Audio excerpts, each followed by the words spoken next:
everyone, and welcome. You're watching Eagle News America. I'm Philip Toledo coming to you from Atlanta, Georgia. It's Thursday evening here, the first day of July in the year 2021. And as always, we have updates from across North America from our correspondents.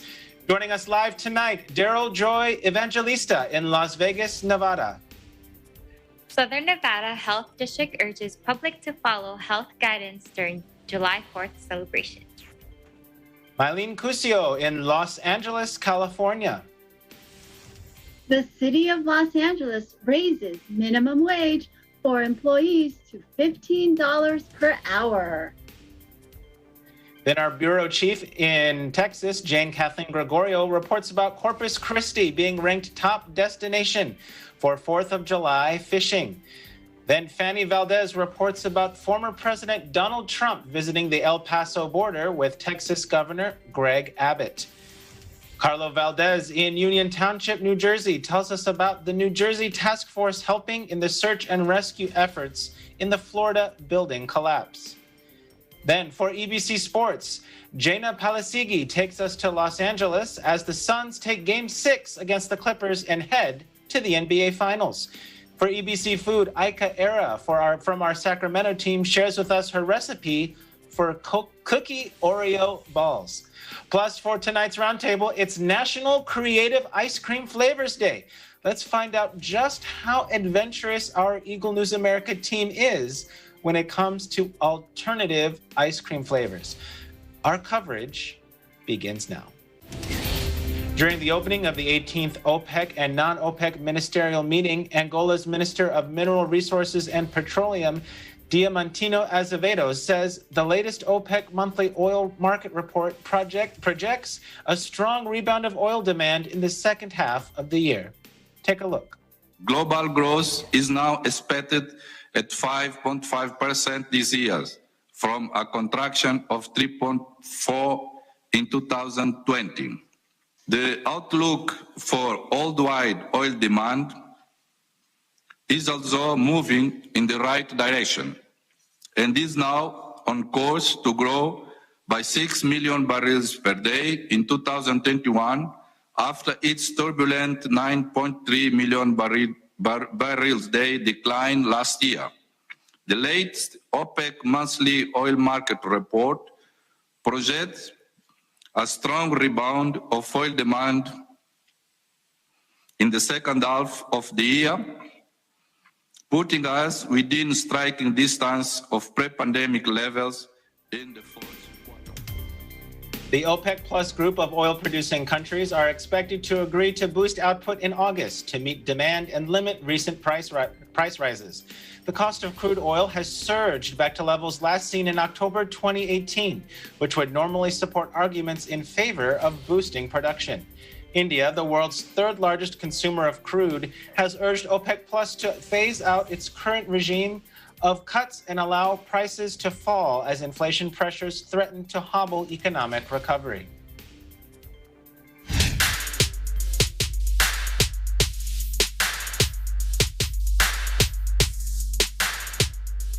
Millions of people in Western Canada and the northwestern United States have been under heat alerts Wednesday as the region baked in record-breaking temperatures and police report scores of deaths likely linked to the scorching conditions.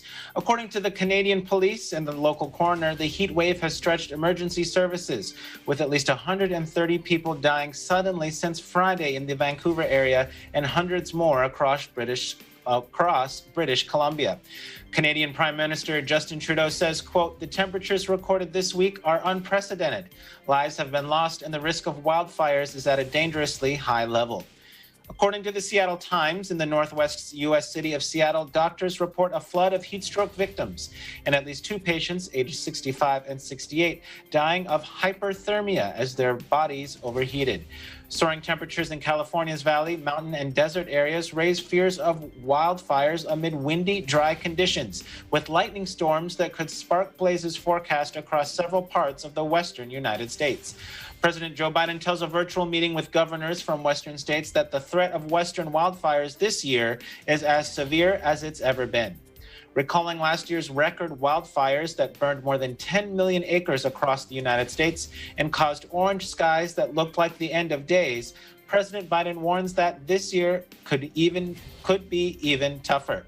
Federal officials say that the fire season is already outpacing last year's, the worst on record in drought-hit California. Around 9,000 firefighters have already been deployed to battle blazes across a dozen U.S. states, in particular Northern California's lava fire, which has scorched more than 17,000 acres. Climate scientist Zeke Housefather says even if the world wasn't warming, the Pacific Northwest and Southwest Canada would be having an exceptional heat wave right now, but it wouldn't be quite as severe. Take a look. This is not going to be every summer. We're not going to have 121 degrees weather in Canada, every year. But this sort of thing will become much more likely. It already has become much more likely. We can say that with some certainty. And if we continue putting emissions of CO2 and other greenhouse gases in the atmosphere, not only will this become the new normal, per se, it'll become a much more likely normal than it even is today. We can keep things from getting worse. Even if we could wave a magic wand and cut all of our emissions to zero tomorrow, global temperatures are not going to go back down to where they were in the 1970s or the 1950s or the 1900s. We're sort of stuck with the climate we have today. But what we can do is keep this sort of thing as a 1 in 100 year event to make sure it doesn't become a 1 in 20 or 1 in 10 year event. The World Health Organization says COVID cases are on the rise again in Europe after 2 months of decline and warns a new wave could come unless we remain disciplined. A 10-week decline in number of COVID-19 cases in the 53 countries in the WHO European region has come to an end. Last week, the number of cases rose by 10%, driven by increased mixing, travel, gatherings, and easing of social restrictions. A 10-week decline in number of COVID-19 cases. Kluge cautions the reversal comes in the context of rising cases of the Delta variant, first spotted in India, which the regional director says overtakes Alpha very quickly, referring to the variant that first emerged in Britain. A report by the EU's Disease Control Agency, ECDC, estimates that the more contagious Delta variant could account for 90% of new cases in the EU by the end of August. Kluge also says that the Delta variant could become the dominant strain in the WHO's European region, which is made up of 53 countries and territories, including several in Central Asia, by August. The regional director says the vaccine rollout was nowhere near where it needed to be to offer the necessary protection. Vaccines have been shown to also protect against the Delta variant, but a high level of protection requires 2 doses. Kluge says that the average vaccine coverage in the WHO's European region was 24%, and half of elderly people and 40% of healthcare workers were still unprotected. He says, quote, "That is unacceptable, and that is far from the recommended 80% coverage of the adult population." The European Medicines Agency says 2 doses of COVID vaccine appear to provide protection against the rapidly spreading Delta variant. The upbeat assessment came as the World Health Organization warns that the coronavirus variant first spotted in India could fuel a new wave of cases in Europe. The EMA's head of vaccine strategy, Marco Cavalieri, says the Amsterdam-based watchdog was, quote, aware of concerns caused by the rapid spread of the Delta variant. Take a look. We are aware of the concerns caused by the rapid spread of the Delta variant and other variants as well. Right now, it seems that the 4 vaccines that are approved in the European Union are protective against all strains that are circulating in Europe, including the Delta variant. Emerging data from real-world evidence are showing that 2 doses of vaccines are protective against the Delta variant. Lab tests also show that antibodies from the vaccines were able to neutralize Delta, so this is very reassuring news. 4 vaccines are currently approved for use in the European Union: Pfizer-BioNTech, Moderna, AstraZeneca, and Johnson & Johnson. But while the EU has been stepping up its vaccination program, the World Health Organization warned that cases are on the rise again after 2 months of decline. The World Health Organization says the reversal came as the Delta variant was overtaking the original Alpha variant that emerged in Britain very quickly. The EMA's Cavallari says the regulator urges manufacturers to keep checking that all their jabs were effective against all new variants of the disease, including the so-called Delta Plus. Cavallari says, quote, there are a number of variants that have been emerging over the last months, and we expect more to come over. Now for today's COVID-19 numbers update, according to the Coronavirus Resource Center of Johns Hopkins University in Medicine, as of 6 p.m. Eastern Time today, Tuesday, July 1st of 2021, the number of cases of COVID-19 reported worldwide is now more than 176,496,000. The countries with the three most number of recorded cases are the U.S. with more than 33.6 million, India with more than 30.4 million, and Brazil with more than 18.5 million. This virus has now claimed more than 3,949,000 lives worldwide, and the three countries with the most number of COVID-19 related deaths are also the same. The U.S. with over 604,000, another grim milestone in COVID deaths in the country. Brazil with over 518,000, and India with over 399,000. Now, when it comes to total vaccine doses administered worldwide, we're currently sitting at 3,219,583,105. Up next, we'll have reports from Nevada and California. Eagle News America will continue. Please stay with us.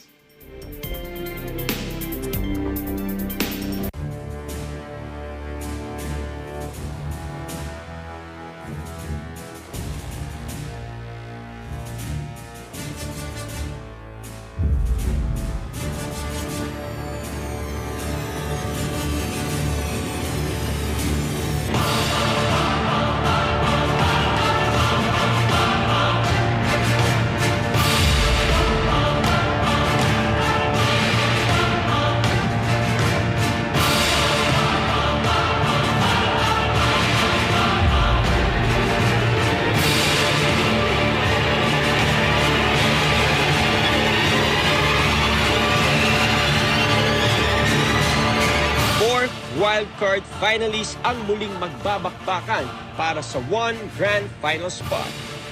Yes, you heard it right. Abangan sa mainit na labanang magaganap sa Wildcard Edition kung saan didiretso na ang Wildcard winner sa Final Showdown. Kaya naman tutok na next week sa isa na namang pangmatindihang bosesan. Ako po si John Lucas at ito ang biggest talent search on Philippine TV and online. This is Tagisan ng Galing Part 2 Singing Edition. This program is supported by China Bank. Your success is our business.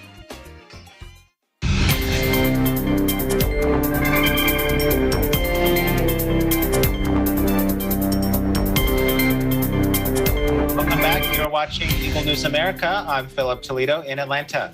It's almost July 4th, and this means celebrating with our communities here in the U.S.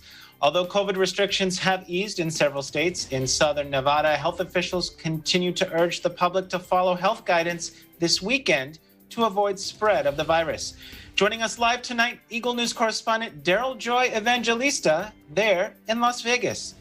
DJ, what can you share with us? 4th of July celebrations will be back in action for 2021. Here in Las Vegas, Summerlin, an urban residential community, will resume their patriotic parade this weekend, along with other shows and events all over the city. But the biggest display will be on the Strip at 11 p.m. when fireworks will be shot off simultaneously from the rooftop of several hotels properties like the Aria, Treasure Island, the Venetian, and the new Resort World, just to name a few. With all these planned celebrations and COVID-19 cases on the rise in Clark County, the Southern Nevada Health District and local officials are reminding residents to take precautions to limit the spread of COVID-19 and to get vaccinated. While vaccination rates among seniors and people aged 50 and older in Clark County range from 69% to almost 90%, vaccinations among younger people need to increase to protect their health and the safety of others. The officials said as of Tuesday, only about 45% of people aged 20 to 29 have initiated vaccination, and just over 52% of people aged 30 to 39 have received one dose of the vaccine. So the health district has a valid reason to worry about these numbers because the younger age groups are most likely the ones we'll see out there celebrating this weekend. So they're reminding those who have not been vaccinated that they are at much highest risk of getting and spreading COVID-19 and are strongly encouraged to continue wearing masks in public places and in large gatherings such as this weekend, as well as maintaining a safe social distance both indoors and outdoors. As for a quick weather update, it is currently 105 degrees Fahrenheit or 40 degrees Celsius with 8% humidity here in the entertainment capital of the world. In Las Vegas, Eagle News, Daryl Joy Evangelista. We live in interesting times. Back to you, Philip. Thank you so much. Now, you mentioned, and I know earlier this week, Anna also reported that you're seeing an increase of COVID-19 cases there in the entertainment capital of the world. Does the health department have any details on this increase in cases? Actually, yes, Philip. The health district continues to sequence samples of COVID-19 positive test results to identify variants circulating in the community. To date, the Alpha variant, which was the first identified in UK, is the dominant variant found in Clark County with 658 cases. The Delta variant has been identified in 146 cases, which accounts for about 16% of positive coronavirus cases in Clark County. So health officials are closely monitoring these numbers, Philip, and they continue to campaign for anyone eligible to get the vaccine to get vaccinated. Thank you for that. Now, before I let you go, I'm just curious, it is 4th of July weekend. We were talking a little bit earlier about, some people, they're out living their life and others are still taking precautions. Do you have any plans for you and your family for the holiday weekend? Nothing planned as of right now, Philip. Maybe just hang out at home, barbecue, whatever comes up. As long as there's food, that's yeah, definitely. All right. Well, thank you so much for joining us tonight. We'll catch up with you when we get to our roundtable at the end of the show. In Los Angeles, minimum wage is now at $15, whether one is part-time, seasonal, temporary, or full-time, regardless of their immigration status, for all services and work done within the city. To tell us more, Eagle News correspondent Mylene Cusio reports. Thank you, Philip. The city of Los Angeles raises minimum wage for employees to $15 per hour, effective today, July 1st, 2021. This new minimum wage ordinance, or MWO, applies to both small and large businesses operating within the city. The Office of Wage Standards, or OWS, in the Bureau Contract Administration will be enforcing and making sure that all employers are in compliance with this new MWO. So whether you own a business with less than or more than 25 employees, you are required today to ensure that the lowest hourly wage of your employees is at least $15 or be cited and fined with penalties from the city. Employers are required to pay this new minimum wage to all their workers, whether part-time, seasonal, temporary, or full-time, regardless of immigration status, for all services and work done within the geographic boundaries of Los Angeles. In addition, employers must offer and pay sick leave hours, either through the accrual method of 1 hour of paid sick leave for 30 hours worked, or the front-loading method of giving at least 48 sick leave hours at the beginning of the employment year or 12-month period. An employee is covered under this new MWO if they work at least 12 2 hours within the city's geographical boundaries and qualifies to also receive California's minimum wage. If you work in the city of Los Angeles and your employer is not following this new MWO, you may file a civil court action or submit a complaint report to the OWS online or in person at their office. It is also unlawful for any employer to stop or retaliate against any worker advocating their entitlement under the MWO and OWS. In North Hills, California, Mylene Cusio, Eagle News, we live in interesting times. Back to you, Philip. Thanks, Mylene. Now, you mentioned that employers that aren't complying this are going to face penalties. How much exactly in penalties would they face if they don't meet this new minimum wage? Oh, well, Philip, a non-compliant employer is looking at up to $120 per day to the worker and up to $50 per day to the city of Los Angeles in penalties for these violations. So, depending on how many employees the employer may have, these penalties can add up to an insurmountable amount. And these are in addition to any administrative fines that may also be imposed, like the fines for the failure to post notice of the Los Angeles minimum wage rate and sick time benefit, or failure to allow access for inspection of books and records, or to interview employees, which are up to $500 each. Philip? Thanks, Miley. Yeah, that's a lot of money. So I'm sure employers will be scrambling to make sure that they can comply. Now, before I let you go, I guess a similar question that we asked DJ in Las Vegas as we're heading into the 4th of July weekend here in the States. Do you have any plans to celebrate with you and your family? Well, there's a lot of illegal fireworks around here. So we plan to be outside on July 4th and enjoying the free fireworks. And of course, we will have food available. Plenty. Absolutely. Well, that sounds like a good time. You take care, and we'll catch up with you here when we get to our roundtable in a little bit. Okay. Still to come, we'll have reports from Texas, New Jersey, and EBC Sports. Eagle News America will continue. Stay with us.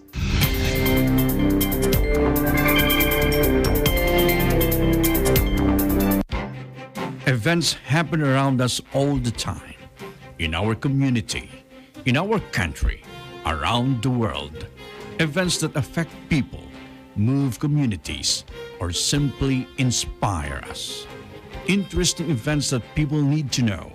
In these interesting times, we continue to be a competent partner in delivering news about these events.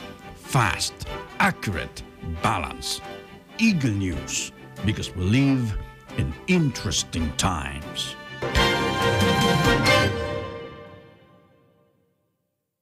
Hey there, Arnie Aquino here at Hatley Castle, one of the filming locations for the X-Men series. Don't forget to tune in to Digital Nest only on Net25.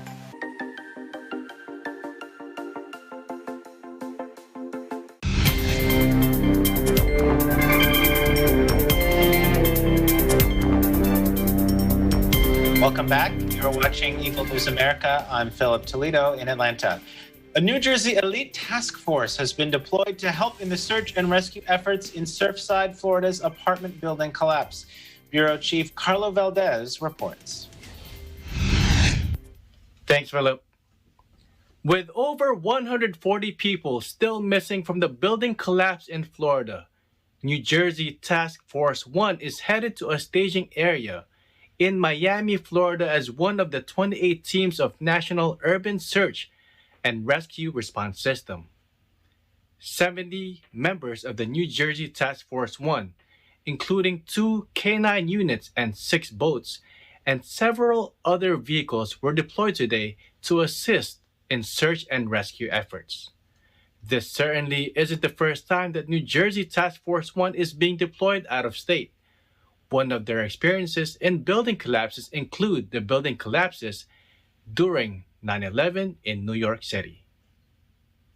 And as for coronavirus stats and numbers, New Jersey reports of 246 new positive PCR tests, pushing the total to 893,155. Sadly, New Jersey is reporting 6 new confirmed deaths, pushing the total to 23,759 lives lost. In Union Township, New Jersey, Carlo Valdez, Eagle News, we live in interesting times. Back to you, Philip.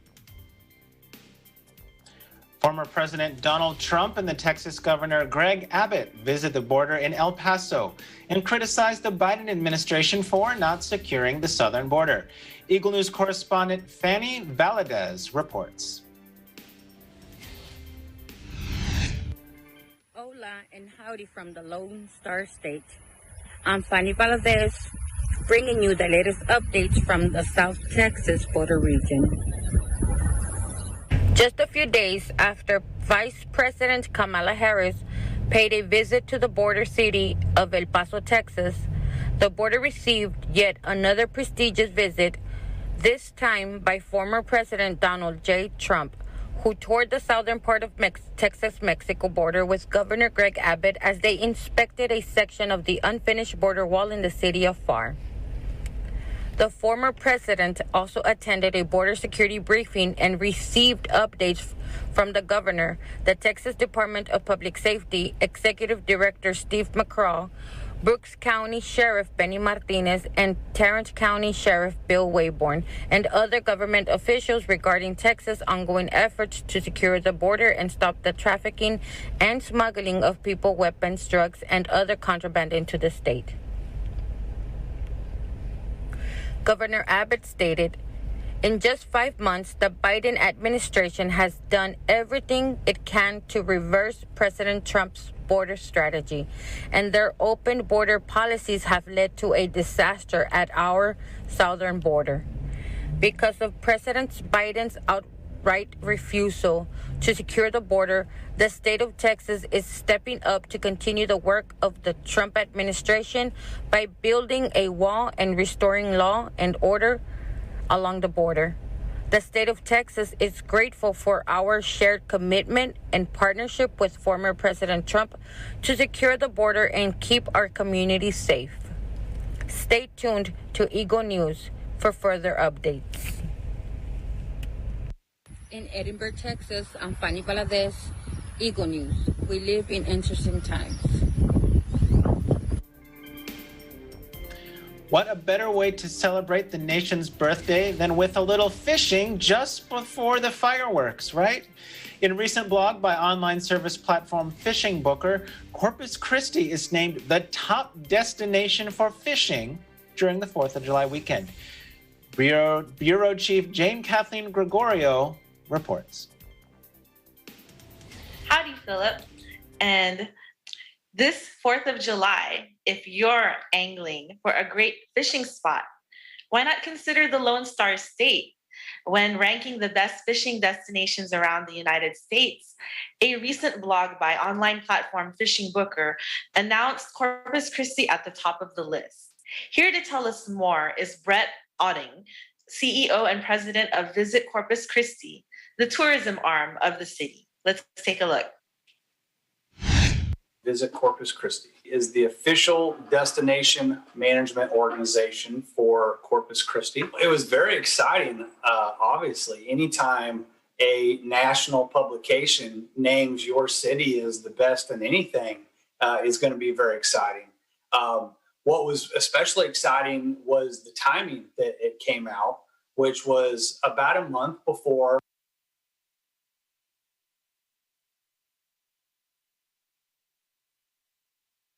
the 4th of July. And it was specifically about the best fishing spots for the 4th of July. And from a tourism standpoint, we hope to bring some extra visitors here. Well, anytime a national publication or a blogger talks favorably about your city, it's going to help. You know, we at Visit Corpus Christi spend a lot of time and effort and money advertising Corpus Christi out to the world that we want people to come here and visit. We didn't pay any money for that article. That was just something that, you know, they did the research and they thought that we were a great location.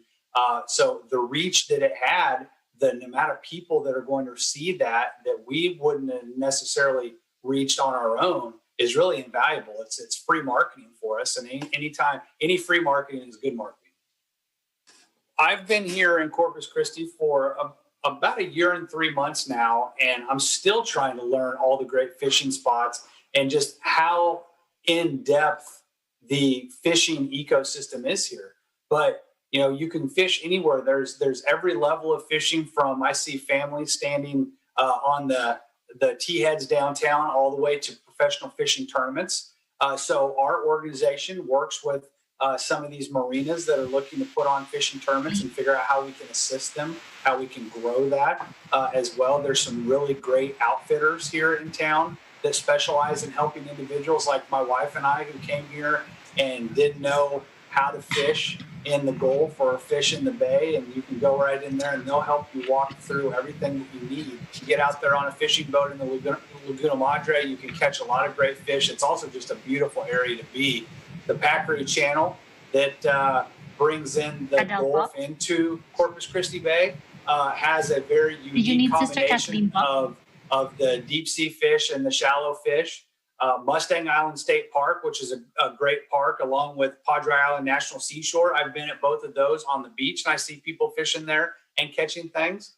And then also when you're going over to the islands, there is a causeway, the JFK Causeway, and there's 2 different piers right there where people can get off, and you can buy bait there as well, and you can fish right off these pretty long piers that go right off into a channel where I've heard that there's a lot of fish. And I have to believe it, because every time I drive over to the islands, those piers are packed with individuals out there fishing. So the best part of all those places that I said, they're all spread out all over the area too. They're not all just in one spot. If there's water, you can catch a fish here. Cole Park Pier, and it's going to be very conducive for fishing. And so that just gives another spot in the downtown area that people could go and fish without a boat. Boats are expensive, so you have to have enough places to fish without a boat, and Cole Park Pier is going to be a great location for that as well. Well, my hope for tourism overall for the future, I will look back at what our new vision statement is for the organization, which is to become the Gulf Coast capital for outdoor and recreational experiences and activities. So we really look at all the different things that you can do in Corpus Christi and what our competitive set is versus other beach destinations. Most other beach destinations, especially those on the Gulf, really just market to people to come sit on the beach and have a great time at the beach, and that's fun.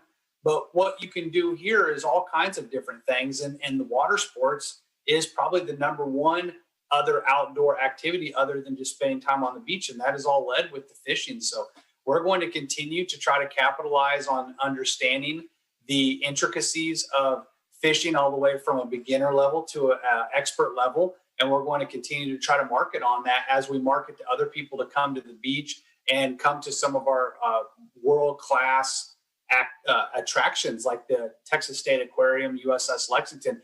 Those are 2 of the more popular attractions, well-known attractions in the country, not just in South Texas. So we have a lot going for us down here, but definitely fishing is something that we can continue to capitalize because we're very unique in that we have the opportunity for people to come and do deep sea fishing and catch a shark or a marlin or a tuna, all the way into going boat fishing in the inshore fishing to standing on a dock and fishing with their kids.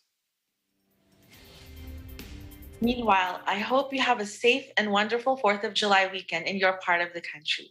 In Corpus Christi, Texas, I'm Jane Kathleen Gregorio, Eagle News. We live in interesting times. Back to you, Philip. Thanks, Jane. Now, how crowded does it actually get there in Corpus Christi during the 4th of July?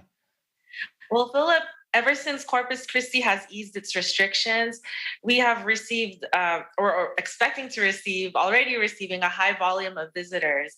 And what I've noticed is that almost all the hotels are booked to capacity. There's a shortage of lodging, and if there is available space, they're priced very high. I know from experience because I've had several friends and their families who wanted to come here and visit us during 4th of July. And we tried to find them some hotels, and it was just very difficult. But, we are expecting, though, a lot of events happening for 4th of July, especially now that everything is a little bit more open. Philip? Absolutely. And if someone was, able to, maybe they planned it ahead of time and they already got their hotel, but if someone was going to visit Corpus Christi for its fishing, what would the ideal 4th of July look like? So the ideal 4th of July, as it falls on a weekend, they have that entire Friday, Saturday, and Sunday to go and explore their fishing excursions, whether you're a beginner or professional. There's a lot of charter services here. We have fly fishing, kayak fishing. You can go to some piers and do some fishing there without having to get on a boat. But after your fishing expeditions, we have a lot of different events happening on the 4th of July. There's going to be a food truck festival, and there's also going to be several different events open for the city related to arts and culture. And at night, the highlight of 4th of July is the mayor's Big Bang 4th of July celebration, where at 9:30 p.m., fireworks will be launched from a barge on the marina or on the bayfront. And so everyone is looking forward to that. And Corpus Christi is inviting the entire public to come out and enjoy 4th of July with their families. Philip? Thanks, Kathleen. And definitely you need to have the fireworks. That's what makes, the 4th of July celebration official. I totally agree. Well, thank you so much for joining us tonight. We'll catch up with you in our roundtable here in just a few minutes. Thank you, Philip.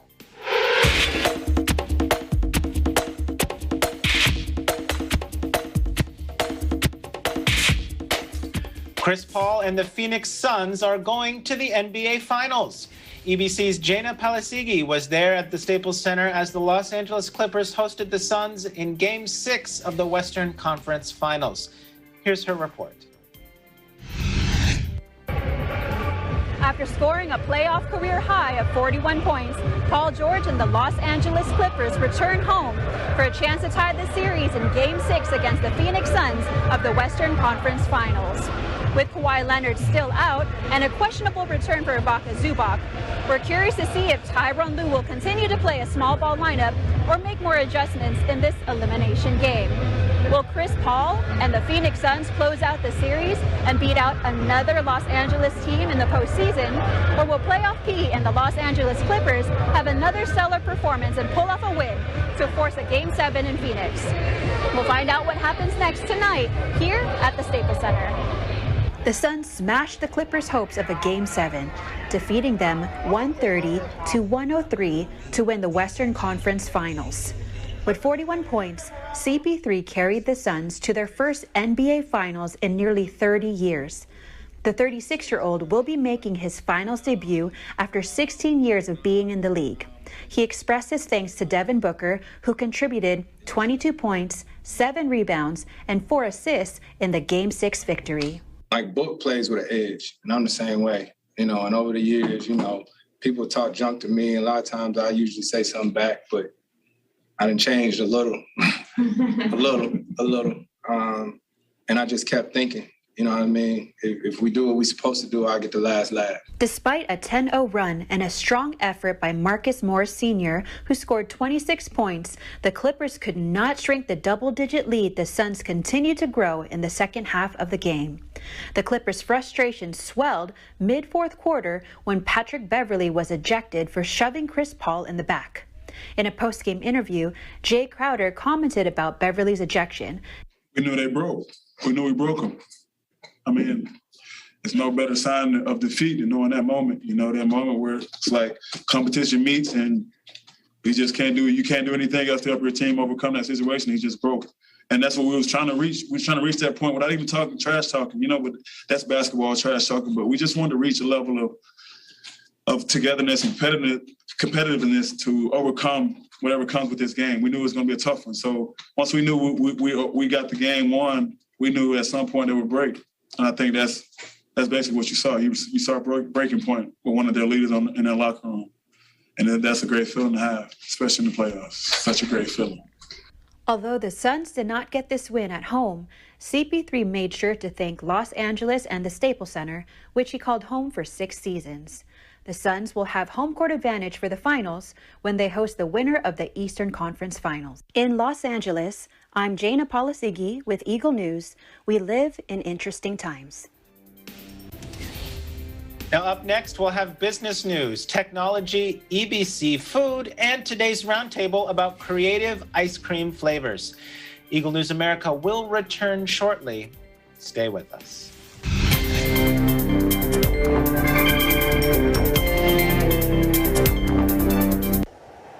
Innovation, digital disruption, globalization.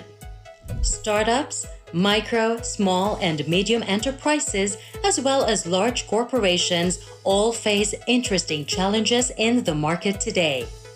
Peek into the world of exciting opportunities and partnerships to drive growth with the latest business news and information. We are open for business. Your weekly dose of entrepreneurial inspiration to update you on the latest developments in the world of business. Get up close and personal with CEOs and thought leaders to help you discover valuable insights. Sharpen your instincts for smart decision making with the latest markets and economic trends, disruptive ideas, global innovation, social entrepreneurship, and other leading-edge business ideas.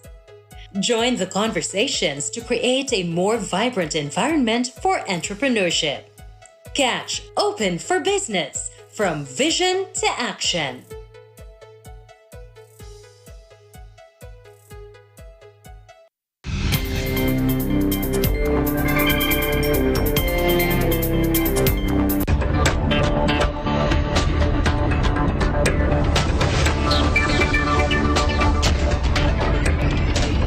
U.S. apparel company Gap will close its 81 stores in Britain and Ireland by September, but remain online there as it becomes a digital-first business. Gap says it had potential buyers for its outlets in France and Italy. The move comes as the coronavirus pandemic and lockdowns have pummeled brick-and-mortar businesses while giving a boost to online shopping. In a statement, Gap says in the United Kingdom and Europe, the company is going to maintain its Gap online presence. It adds the e-commerce business continues to grow and the company wants to meet its customers where they are shopping. Gap says they are becoming a digital-first business. The company says it was proposing to close all company-operated Gap specialty and Gap outlet stores in the UK and Ireland in a phased manner from the end of August through the end of September. Gap says the move was due to market dynamics in the two countries. Gap first arrived in the UK in 1987 and in Ireland in 2006. The retailer says the move follows a strategic review of the company's business in Europe, which was launched last year with the goal of finding new, more cost-effective ways to maintain a presence and serve customers in the region. Gap says it was in negotiations with Hermione People and Brands, a unit of FIB Group, to take over its stores in France. French antitrust regulators gave FIB last week the green light to buy Gap's 21 French shops. Gap says it was in discussion with an unidentified partner for the potential acquisition of its stores in Italy.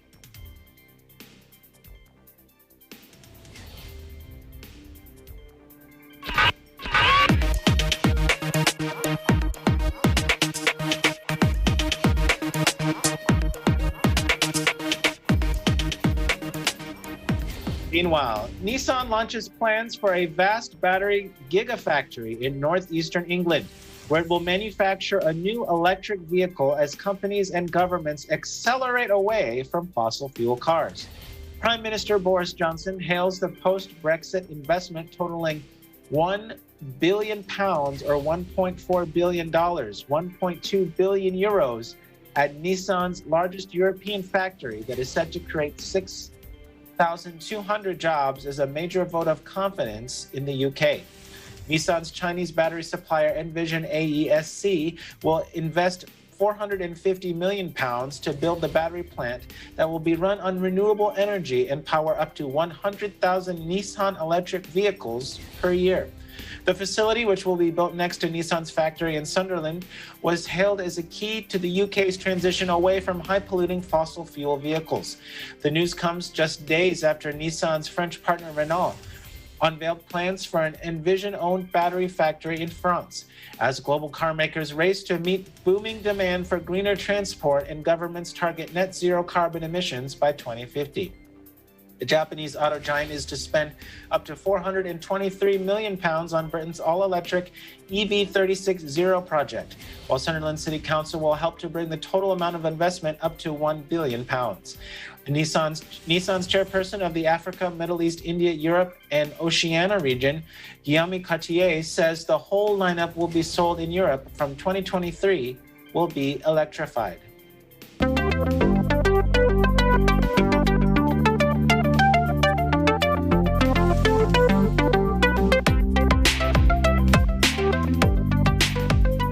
And now it's time for EBC Food. And tonight we learn how to make Oreo cookie balls with Ike Era of our Sacramento team. Let's take a look.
We've got a sweet way to head into this holiday weekend. July 1st is National Creative Ice Cream Flavors Day.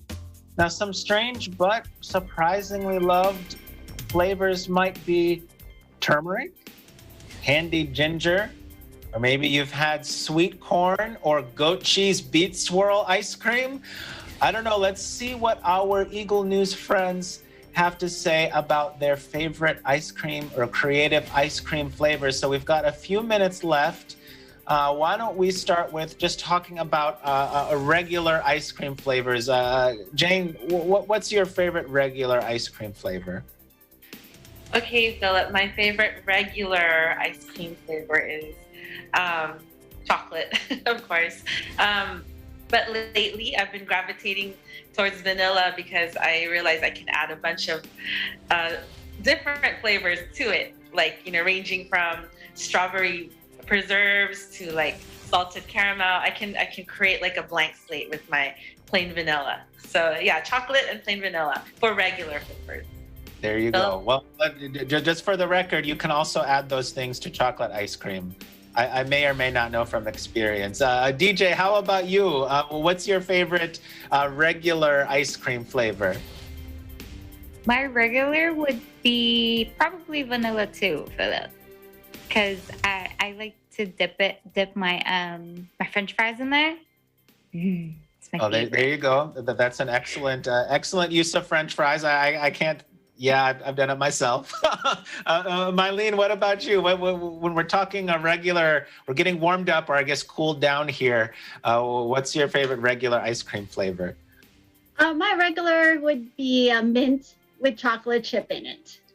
That would be the one I go to first. Absolutely. And of course, vanilla. There you go. Okay, so we've got a very vanilla crew. I would say for me, my regular go-to would probably be anything that includes chocolate and peanut butter. I'm definitely a peanut butter person when it comes to ice cream, but that may seem kind of vanilla in comparison to the creative flavors that are out there. DJ, is there a creative ice cream flavor that you really espouse or that you really like? I don't know if you would call it creative though, but I like the queso ice cream that's from the Philippines. I've never found it here yet, so that's my favorite. Can you tell us a little bit what that's like? There's like cheese and like bits of cheese in there, and I think there's like corn in there too. I'm not sure, but it's yellow, and I've only found it in the Philippines. I've tried to look at all the like the Filipino stores here, but I can never find it. So, and I imagine it's probably pretty hard to bring that from the Philippines, on many hours of a flight.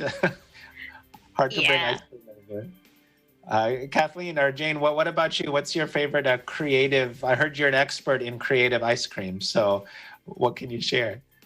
That's so funny that Daryl Joy mentioned queso ice cream, because I only had it in the Philippines. It's like I had it from somebody pushing a cart and sold it to me on the street. But it was so good. And you mix it with ube or purple yam ice cream. So you have like an orange ice cream made of cheese and a purple yam ice cream. It was just such a powerful flavor combination. Very yummy. But speaking of cheese, and it's funny you mentioned it earlier in your opening speech, Philip, because here in Texas, in Austin actually, there is a ice cream store that specializes in like organic flavors, but they mix different flavors together. So there's one flavor that, and by the way, for me, I consider myself a connoisseur of the weird and the wonderful. So the flavor that I had was goat cheese, thyme, and basil. It was very interesting. And then there was another one, beet with mint, and actually it was really delicious and refreshing. The beet added kind of like that sweetness, and the mint, like Mylene was mentioning earlier, added that freshness. So yeah, it was surprisingly delicious, these weird combinations. Philip? That does sound very, very interesting. Mylene, can you top that? Do you have a more interesting flavor? Well, the flavor I like will linger into the next day all over your body. And that flavor would be garlic ice cream. Wow. It's so good. There's this famous restaurant here in LA. You walk in, they specialize in garlic dishes, and you just inhale garlic, and it's so inviting because from garlic bread to anything garlic, including ice cream. And at first I was like hesitant because I was like, I don't know, but it's actually so good. And you wake up the next morning and you smell it still, and you can kind of still taste it. Actually, even though you wash your mouth, you still have that garlic ice cream taste. So maybe not a good place for a date. I don't know. Daryl Joy, what do you think about that ice cream flavor? Because you're having a lot of reactions right now. I'm speechless, Philip. I don't know. I don't even know what to say. It's very good though. It's healthy because it's garlic and dairy at the same time. Does it include I don't know.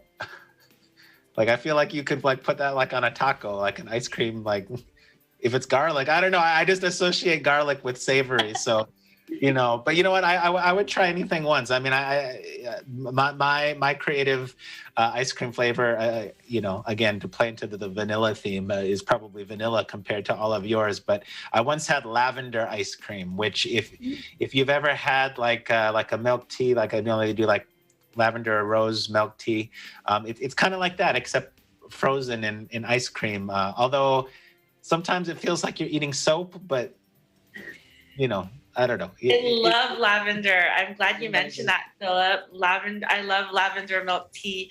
I love lavender bubble bath and lavender drinks in terms of like smoothies. So I'm glad you mentioned that because I did try a lavender lemon ice cream before. That was so refreshing. But I think I need to fly to LA just to try that garlic ice cream. I'm really, really intrigued. I don't think Daryl Joy will come. He's like, I'm gonna stay in Las Vegas and eat garlic the normal way. The last one I would share probably sounds a little bit more unique, or maybe sounds a little bit stranger, but it's fried ice cream. And you might wonder, like, oh, how do you fry ice cream? And I'm not sure how they fry ice cream, but the fried ice cream is really just like vanilla with like little swirls of cinnamon and maybe little, I don't know what they are, but they're little crunchies, and it's very tasty, very delicious. It's like tempura covering. Like in Japanese restaurants, they have the ice cream like that. Yeah. Good. So very, very tasty. So I don't know about you guys, but I'm very ready for some ice cream and some dessert before we head into the weekend. But before we go, there's a group of people that we have to thank, and that's all of our frontliners, first responders, essential workers, healthcare workers, everybody taking care of all of us, trying to make sure that we get to the end of the pandemic. So everyone, please join me as we give them a tremendous round of applause and hope that everyone is able to celebrate safely this weekend. Well, thank you so much, everyone, for joining us on tonight's episode of Eagle News America. Wherever you are, we hope that you're staying safe and you're staying well. I'm Philip Toledo. We live in interesting times.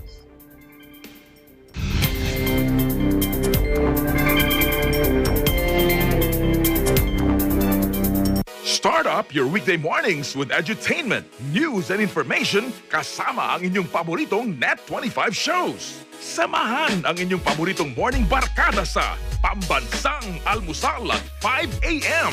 Tatalakayin mga pangunahing balita sa pagtutulungan ng Radyo Agila at Net25. Samahan si Weng de la Fuente sa Balitalakayan, 7 a.m. Saganang Mamamayan at 8 a.m. NHK World at 9 a.m.